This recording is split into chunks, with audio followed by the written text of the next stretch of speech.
talking about increasing longevity, and we're in an era right now where it almost seems like everyone's accelerating their aging process because of the toxicity in the world, radiation, heavy metals, the GMOs in our foods. So we're fighting an uphill battle, but I'm like you. I'm wanting to live, until 150, and I'm wanting to live in a healthy lifestyle and quality of life for all of those years.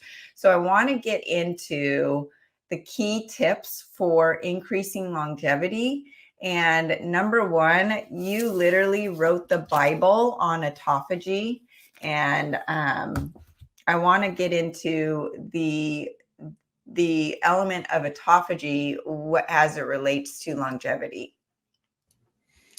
Yeah, so autophagy is certainly something that has pro longevity benefits, and I'll just give a brief overview about it. It's autophagy describes like self-eating, and it's this intracellular process that describes cleaning up the cell pretty much from different kinds of junk material. So with age and with disease, your cells accumulate more, let's say, junk material, and also the important organelles and mitochondria inside a cell become more damaged and worn out. So with autophagy, you're pretty much eliminating them or like converting them back into energy so that you could feed the healthy cells and like either repair what's needed and etc.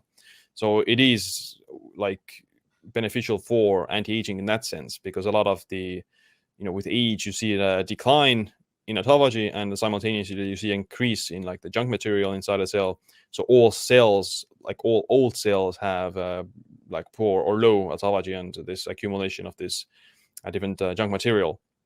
And like from many different mechanisms as well, like autophagy can improve a lot of like also these chronic diseases that like are the major contributors to the poor health of the most of like the population, in at least like in the developed countries. And of course it's not like this magic cure. In a lot of ways it may have some like negative side effects as well, but a lot of the healthy activities that we know are beneficial for longevity also stimulate autophagy. So like exercising, eating a bit less calories, intermittent fasting, saunas, even like coffee consumption and vegetable consumption, those things all increase the basal autophagy and boost some of the, or like, of course, the benefits of exercise go far beyond autophagy, but it's a part of it. Like exercise also like increases your mitochondrial density and increases the amount of mitochondria you have. It lowers your inflammation levels. It increases your muscle mass and bone density. All those things you don't get that through autophagy. Like autophagy may like contribute to like some of the health benefits, but it certainly is like quite an important role. And at least like in some of the mouse studies, they find that if you block autophagy, then the mice don't live as long as they would normally. So in humans, of course, the evidence is somewhat limited, but in humans, they do find at least that the centenarians, or people who live like a lot longer, above 100 on average, those individuals also have like a higher expression of autophagy, and actually the kind of translates over into their offspring as well in some ways through like some genetics probably. So the the centenarians, they live past 100. A lot of it has to do with genetics. They have like some good genetics for longevity and reducing the risk of these chronic diseases.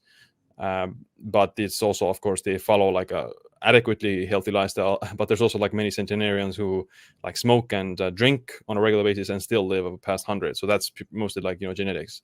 I think I guess like the autophagy is something that may have like quite an important role in longevity, but it's of course not like a magic bullet. At least we know that a lot of the healthy activities that are associated with longevity also boost autophagy.